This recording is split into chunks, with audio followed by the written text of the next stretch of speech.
오늘 베드로전서 4장 1절에서 11절까지의 말씀은 우리 예수 그리스도를 우리의 삶의 모범으로 하여 우리가 이 땅을 다르게 구별되게 거룩하게 살아가자 하는 말씀입니다. 오늘 말씀 1절에 보면 그리스도께서 이미 육체의 고난을 받으셨으니 이렇게 시작을 합니다. 자, 그리스도께서 받은 육체의 고난, 우리 어제 말씀에서 함께 묵상을 했죠. 주님께서 단번에 18절에 단번에 죄를 위하여 죽으사 의인으로서 불의한 자를 대신하셨다. 그러니까 의인이지만 불의한 자를 대신하여서 육체로는 죽임을 당하고 영으로는 주의 능력으로 살리심을 받으셨다. 자, 이런 주님의 고난을 모범으로 삼아 4장 1절에 보면 이 고난을 모범으로 삼아 우리도 같은 마음으로 갑옷을 삼으라 이렇게 얘기합니다. 같은 마음은 예수님께서 우리를 위하여 육체의 고난을 받으신 십자가의 고난을 받으신 그 마음으로 갑옷을 삼으라라는 건 뭐냐? 무장하라 이런 뜻입니다. 우리가 마음에 무장을 해야 되는데 무엇으로 무장을 해야 되느냐? 예수님이 고난 받으셨던 그 마음. 주님을 따라가다 보면 우리의 삶에 피치 못하게 고난이 찾아온다. 성도로서 이 세상을 다르게 살아가려고 하다 보면 이 세상 풍조에 있는 사람들이 우리를 불편하게 여기고 왜 너만 튀냐 그러면서 우리를 박해하고 어려움을 주는 그 상황 가운데서도 내가 주님을 따라감으로 이렇게 당하는 고난을 마땅히 여기고 억울하게 여기는 게 아니라 마땅히 여기고 이런 마음으로 무장하라는 거니까 성도로 산다라는 건 이 땅과 다르게 사는 것이고 다르게 사는 것은 고난이 따르는 것을 의미한다는 겁니다. 여러분 특별히 우리나라 사람들에 있는 것 정서 중에 하나가 이제 다른 것을 틀린 것으로 다른 것을 완전히 적과 같이 그래서 우리 사회에 흐르는 아주 중요한 키워드 중에 하나가 혐오라는 단어입니다. 혐오 발언 있죠. 그래서 혐오해서 사람을 폄하해서 뭐라고 그러냐면 충이라는 말을 붙이죠. 그래서 예전에 이 충 때문에 아주 사회가 혼란스러운 적이 있었습니다. 뭐 엄마들 맘충이다. 한국 남자들 그래서 한국 남자 벌레 그래서 한남충 또 이랬다가 또 한번 난리가 났었고 다 벌레같이 보는 거죠. 여러분 벌레같이 보는 건 우리가 주의 은혜로 벌레만도 못한 내가 뭐 이러면서 이 찬송을 부를 때는 모르지만 사람을 향해서 벌레라고 하면 누가 기분 좋아하겠습니까? 근데 왜 벌레라고 하느냐? 벌레 취급하느냐? 나와 다르면 벌레 취급하는 것. 그러니까 우리도 이 땅을 살면서 특별히 한국 사회에서 다름을 존중해 주지 않고 완전히 폄훼하는 이 한국 사회 가운데 우리가 살아간다라는 건 가끔씩 종종 성도로서 벌레 취급당하며 살 수 있다는 겁니다. 이제 요 어려움 가운데 오는 고난과 어려움을 이제 막 내가 억울해서 못 살겠어가 아니라 성도로서 마음의 무장을 단단히 하고 단디하고 확 붙들어서 가야 된다는 겁니다. 자, 육체의 고난을 받은 자는 자 보십시오. 이 마음으로 갑옷을 삼고 이는 육체의 고난을 받은 자는 죄를 그쳤습니다. 자, 이게 무슨 말이냐? 이는 육체의 고난을 받은 자. 자, 여기서 이제 말하는 육체의 고난을 받는 자는 뭐냐 하면 이 세상과 방향이 다른 삶을 사는 사람. 예수 그리스도와 같은 마음으로 세상의 풍조를 거슬러 사는 거룩한 삶을 사는 사람을 말합니다. 그런 사람, 세상과 다른 삶을 살기 때문에 육체의 고난이 찾아오는 자는 왜? 이 육체의 고난을 받는 자는 예수님을 닮은 사람입니다. 1절에도 예수께서 이미 육체의 고난을 받으셨다고 했으니까 이 예수님처럼 육체의 고난을 받고 살아가는 사람은 죄를 그쳤습니다. 이게 무슨 말이냐면 우리가 육체의 고난을 받는다라는 건 뭐냐? 이 세상 풍조를 따라 사는 사람이 아니라 죄의 유혹을 멈추고 주님을 사랑하고 주님을 따라가는 마음으로 살아가는 그러니까 죄와는 반대되는 방향으로 살아가기로 결단하고 간다라는 겁니다. 그 동력에는 뭐가 있느냐?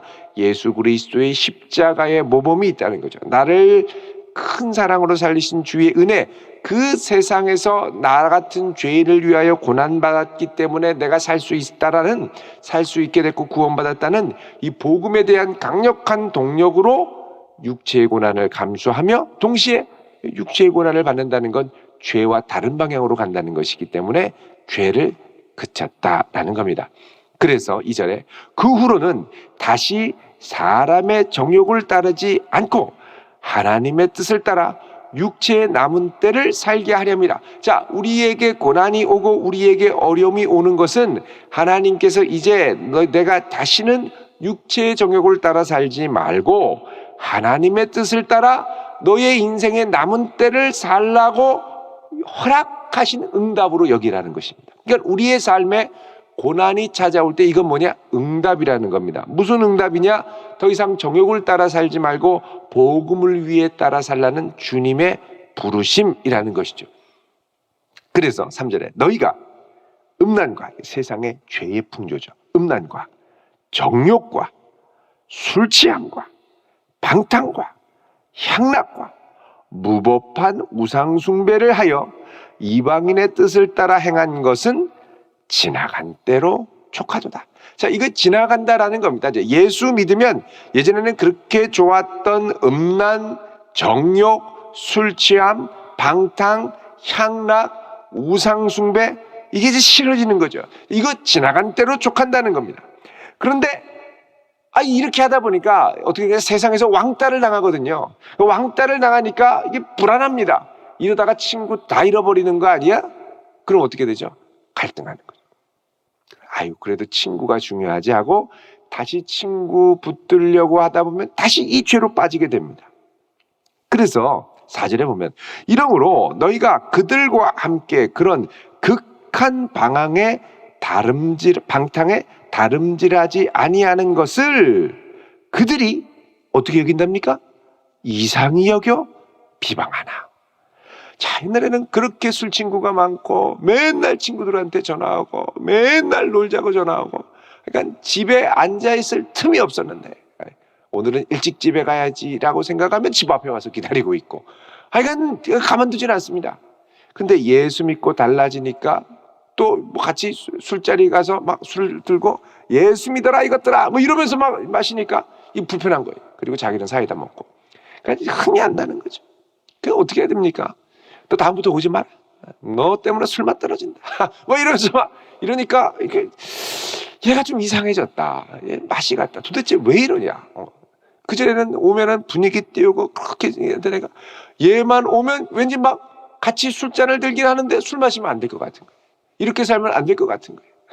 위하여 그래야 되는데 저 자식을 위하여 뭐 이러니까 뭐 마음이 어려워지는 거죠. 그러니까 자꾸 이제 배제시키는 거예요. 그러니까 옛날에 같이 갔던 애가 얘가 좀 이상하다. 맛이 갔다. 그러니까 그 다음부터는 연락을 안 합니다. 얘만 오면 밥맛 떨어지고 술맛 떨어지고 연락을 안 해. 자꾸 그러니까 이상하다. 얘 이상하다. 이상하다. 자꾸 이러는 거예요. 그래서 예전처럼 극한 방탕에 다름질하지 아니한, 옛날에는 갈 때까지 가보자 하고 갔는데 이제 그런 거를 절제하는 거예요. 이걸 이상히 여겨서 이들이 어떻게 합니까? 비방하나. 자, 그 다음부터 욕 들어 먹습니다. 왜 같이 아니하냐는 거예요. 왜 같이 가야지? 욕 들어 먹습니다. 그들이 산자와 죽은 자를 심판하기로 예비하신 이에게 사실대로 고하리라. 자, 이렇게 얘기합니다. 자, 그들과 함께 그런 극탕방탕 그들이 막 욕했는데 이들이 나중에 어떻게 되냐? 이들이 나중에 하나님의 심판대 앞에 서서 자기들이 잘못했던 죄를 토설할 날이 올 거라는 겁니다. 그들의 마음의 범죄가 드러날 날이 올 거라는 겁니다. 지금은 내가 이들에게 고난을 받고 이들이 비방하고 하지만 언젠가 나중에 최후의 심판대 앞에 하나님 앞에 설 때 이들이 이제 하나님 앞에 그들의 죄악을 토설할 날이 올 것이라는 거죠. 그러니까 우리에게는 때를 얻든지 못하든 복음을 준 거예요. 그리고 또 이것으로 인하여 억울하게 이 베드로의 시대 때는 네로 황제의 핍박으로 인해서 많은 순교자들이 있고, 네로가 미치광이었습니다. 막 성도들, 무고한 성도들을 이 로마 화제의 이 주범으로 몰기 위해서 막 덮어 씌운 다음에 그리스도인들이 모이는 곳을 급습해가지고 그들을 붙들어서 이 로마의 거리, 주요 도로에 매달아가지고 기름을 붓고 막 태워서 죽였습니다. 로마 밤거리가 어둡다. 불을 밝혀라. 그리고서는 막 태워 죽였습니다. 그러니까 무고한 그리스도인들이 많이 죽어나갔죠. 그래서 6절에 이것을 위해서 죽은 자들에게도 복음이 전파됐다. 자, 이런 하나님의 최후의 심판대 앞에 최종적으로 의롭다함을 얻기 위하여 죽은 자들, 이미 죽은 성도들을 말합니다. 성도들을 위해서도 복음이 증거되었으니 이는 육체로는 사람으로 심판을 받으나, 이거는 뭐냐? 육체로는 사람의 관점에서 고난을 받으나, 이게 바로 1절에 나오는 예수님의 모범을 따르는 것을 얘기합니다. 그러나 영으로는 하나님을 따라 살게 하려 함이라. 하나님의 나라에서 칭찬을 받게 하려 함이라 라는 말씀입니다. 이제 이 말씀을 우리가 잘 이 고난의 관점에서 이렇게 이해를 해야 되는데, 이제 언뜻 보면 많은 오해를 일으키는 해석 중에 하나가 뭐냐? 죽은 자들에게도 복음이 전파됐다. 예수님이 십자가에 죽으실 때 이미 예수 믿지 않고 죽은 자들, 강감찬 장군을 위해서, 을지문덕 장군을 위해서 뭐 이런 사람들에게도 복음이 증거됐다. 이런 식으로 해석을 하면 나중에 이게 애매하게 카톨릭의 교리랑 이제 혼합이 될 수 있는 오해를 낳을 수가 있습니다. 어쨌든 간에 죽은 자들을 위한 구원의 가능성을 말하는 게 아니라 이것은 이것을 배제하고 이미 잘 믿었던 성도가 나중에 하나님 앞에 의롭다함을 받는 이것을 위한 말씀이죠. 그래서 이것을 위해 죽은 자들에게도 복음이 전파되었으니 이는 육체로는 심판을 받지만 영으로는 하나님을 따라 살게 하렵니다. 그러니 주님께서 지금 나의 어려움과 괴로움을 아시고 인정하시고 갚아주실 날이 반드시 올 것이니 그때까지 우리는 이 거룩함의 행진을 포기하지 말고 끝까지 복음을 증거하고, 또 때로는 미련하다고 하고 너 왜 이러냐고 그러고 옛날처럼 좀 놀아보라고 하고, 그래도 끝까지 내 중심을 지키며 믿음으로 나아간. 여러분, 이렇게 가다 보면은 이 사람들이 다 나를 왕따시키고 막 이러는 것 같지만 어렵고 힘든 일이 있으면 기도해 달라고 전화 옵니다. 넌 다르게 살잖아. 기도 좀 해줘. 이런다니까요. 그러니까는 중요한 건 그들과 어떻게 하면 동화될 수 있을까를 모색하는 게 아니라 어떻게 하면 나의 진심과 거룩함을 잘 보여줄 수 있을까. 같이 모일 때는 왕따를 시켜도 그러면 1:1 전화 신방하셔야 됩니다. 잘 지내지? 내가 너를 위해 새벽마다 기도하는데 혹시 뭐 기도해 줄 제목이 없냐? 그러면 웃기지 마. 그러다가도 다 고민 없는 사람이 누가 있습니까? 기도 제목을 얘기해 줘. 그게 응답이 된다니까요. 그러면 이 친구를 신뢰하게 됩니다. 결국은 1:1로 깊이 들어가면 그들 마음에도 뭐가 있느냐? 하나님을 구하고자 하는 마음이 있습니다. 그래서 성도들은 이게 뭉치면 일종의 문화와 영성, 세상의 문화와 영성에 의지하는 모임이 되기 때문에 1:다로 부딪힐 게 아니라 그 다음에는 1:1로. 그래서 주님의 복음과 진심을 소통하다 보면 하나님의 기회를 반드시 주실 날이 찾아오실 겁니다. 자, 7절에 만물의 마지막이 가까이 왔으니, 이 말씀은 이제 종말에 임박한 때를 기다리는 겁니다. 우리 성도들에게는 늘 이 종말에 대한 의식이 깨어 있어야 됩니다. 지금 보면 더 어수선하지 않습니까? 2차 팬데믹이 오고 질병이 오고 기근이 오고 지진이 오고 점점 종말의 징조들이 많아지고, 또 사람들이 사랑을 하지 않습니다.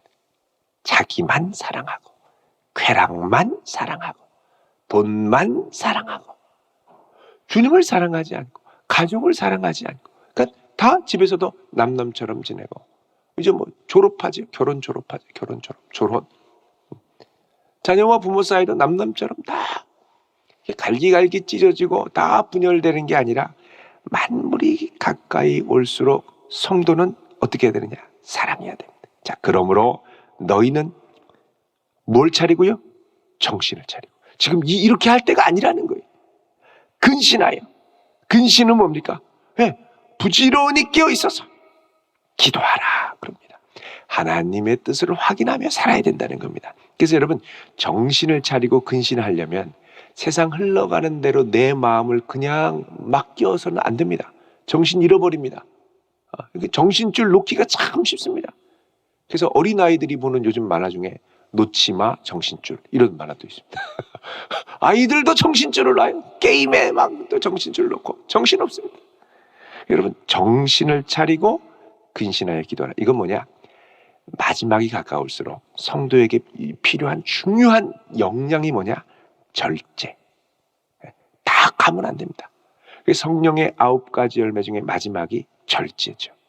절제와 그리고 절제 가운데 주님이 내게 주신 것을 잘 사용할 수 있는 일종의 계획의 능력. 절제. 기도하려면 어떻게 됩니까? 절제해야 기도할 시간을 찾습니다. 절제하지 못하면 자야죠. 피곤해 죽겠는데 무슨 기도입니까? 절제해야 기도할 수 있습니다. 절제해야 깨어 있을 수 있습니다. 정신을 근신하라는 거죠. 이게 근신하여 기도하라. 특별히 8절에 무엇보다도 뜨겁게 서로 사랑할지니. 예수님이 우리에게 오신 목적입니다. 예수님이 우리에게 오셔서 서로 사랑을 그냥 사랑하는 게 아니라 뜨겁게, 후회가 없고 가슴이 풍성해지고 마음이 훈훈해지고 사랑은 허다한 죄를 덮느니라. 자, 우리는 요즘에 조금만 이렇게 허물이 보이면 분노를 절제하지 못하죠. 분노 조절 장애가 너무 많습니다. 우리 사회가 분노 사회입니다. 절대 소리칠 게 아니고. 그래서 허다한 죄를 덮도록 사랑하고, 이 사랑의 표현으로 뭐가 있습니까? 대접하기를 원망 없이 하고 환대하는 겁니다. 환대. 우리가 참 잃어버린 기술 중에 하나가 환대죠. 서로 초대하고. 요즘엔 또 코로나로 더더욱 환대하기가 쉽지 않습니다만, 우리 서로 잘 아는 사이들 또 있으면 환대하고, 환대가 안 되면 요즘에는 이 카카오톡으로 선물 보내기 뭐 이런 것도 있지 않습니까? 마음을 전하고 카드도 보내고 이러면서 서로 사랑하고, 그리고 이 9절에 보면 서로 대접하기를 원망 없이 하고 그러죠. 자, 원망 없이 하고라는 건 뭐냐? 기대를 가질 때 원망이 나옵니다.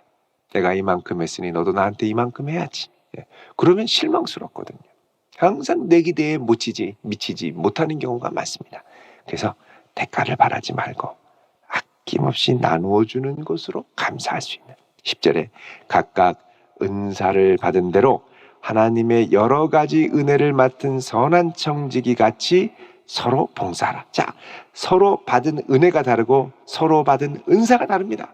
다른 것을 존중해 줄 때 풍성함이 오죠. 다른 것을 틀리다고 하면 비난하게 되지만 같은 은혜가 아니라 서로 다른 은혜를 받은 대로 이 은혜를 맡은 청지기 같이. 자, 청지기는 뭡니까?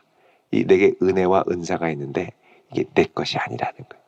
주님 주신 것이니까 잘 선용해서 주님을 위해 쓰고 나누는 것. 이게 청지기죠. 여러분, 주님께서 내게 주신 은사들이 있지 않습니까? 이건 하나님이 내게 주신 은사야 라고 인정이 될 때 이거 그냥 나 혼자 사냥시키는 게 아니라, 나를 위해 쓰는 게 아니라 자꾸 나눠야 됩니다. 자꾸 나눠야 돼. 이게 청지기가 하는 게 뭐냐? 주인의 것을 주인의 영광을 위해 나누는 거죠. 여러 가지 은사들을 나누는 거예요.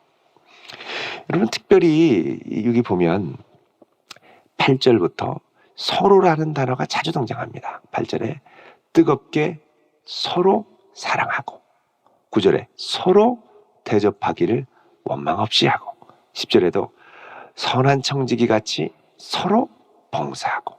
이게 서로, 믿음의 공동체를 이룰 때 중요한 덕목이 뭐냐? 이 서로라는 겁니다. 서로. 헬라어로 알렐루스라고 하는 단어인데 아주 특별한 단어입니다. 믿음의 공동체를 이끈. 우리가 서로라는 건 뭡니까? 네가 하는 거 보고가 아니라 내가 먼저 하는 거, 자원해서 누가 뭐가 하지 않나, 먼저 다가가고 먼저 나누고 먼저 인사하고 먼저 섬기고, 내가 이렇게 섬겼으니 네가 어떻게 섬기는가 봐야지. 이게 아니라 어쨌든 간에 섬기고 기쁘게 가는 거죠. 기쁘게. 11절에 만일 누가 말하려면 하나님의 말씀을 하는 것 같이 하고, 누가 봉사하려면 하나님이 공급하시는 힘으로 하는 것 같이 하라. 자, 이제는 내가 사는 게 아니라 주님의 은혜와 능력으로 살고, 내 말도 인간적인 말이 아니라 주님의 은혜의 말을 나누고, 그래서 인간적으로 보면은 그만하다가 이제 지칠 것 같은데 끝까지 함께 섬기고. 왜 그렇습니까? 이걸 통해서 오직 주님의 손길이 드러나도록. 네, 그래서 범사에 예수 그리스도로 말미암아 하나님이 영광을 받으시게 하려 합니다. 그러니까 이 믿음의 공동체는 마지막 때에 시간이 갈수록 서로 사랑하고 섬김으로 뭐가 드러나느냐? 주님의 손길이 드러나는 교회가 되어야 된다는 겁니다. 예수님의 손길이 드러나는 교회. 제가 전에 있던 청년부에서 이 공동체 중에 예손이라는 데가 있습니다. 예수님의 손. 예수님 뭐 하는 데냐? 힘들고 어려운 분들, 또 지체장애자 여기 같이 가서 주말마다 도와주는, 예수님의 손길이 드러난다 이거죠. 여러분, 예수님의 손길이 내 걸음을 통해 드러나면 우리는 겸손할 수밖에 없습니다. 왜? 아니, 내가 자꾸 막 자랑하고 그러면은 다 내가 한 게 되는 거거든요. 결국 누가 하신 거냐? 주님이 하신 게 돼야죠. 그러면 나는 죽고 주님만 드러나고 주님의 말씀만 생각나고. 그래서 여러분, 이런 사람을 뭐라 그러냐? 성령 충만한 사람이라고 그럽니다. 왜냐하면 성령님은 예수님을 드러내고 예수님이 말한 것을 기억나게 하고 예수님이 주신 것만을 생각나게 하는 분이기 때문입니다. 성령님은 자신을 막 드러내지 않아요. 예수님만 막 드러내시는 분입니다. 그래서 여러분, 우리의 삶이 예수님을 많이 드러낼 수 있기를 축원드립니다. 오늘 말씀을 보면 예수님을 따르는 건 육체의 고난이 있다고 그랬죠. 그러나 육체의 고난도 뜨겁게 사랑함으로 끝까지 나아갈 때 주님께서 우리를 통해 큰 영광을 받으시는 놀라운 일들이 있게 될 것이라고 말씀합니다. 이런 귀한 은혜의 역사를 이루며 맛보는 성도 될 수 있기를 주의 이름으로 축원드립니다. 기도하겠습니다. 거룩하신 아버지 하나님, 저희들의 연약함을 아시는 주여, 이 땅을 살아가며 예수 믿고 살아가는 것이 때로는 곤고하고 때로는 고난이 찾아오지만, 때로는 내 주변의 친구들이 다 나를 떠나갈 때도 있지만, 주님, 끝까지 우리 주님을 신뢰하고 사랑함으로 주님 의지하며 나아갈 때 주의 영광을 맛보는 자들이 되게 하옵소서. 특별히 우리에게 절제할 수 있는 힘을 주시고 깨어 기도하게 하시고 무엇보다 서로 뜨겁게 사랑할 수 있는 은혜를 더하사 오직 우리의 걸음을 통하여 예수님의 손길만이 드러나게 하여 주시옵소서.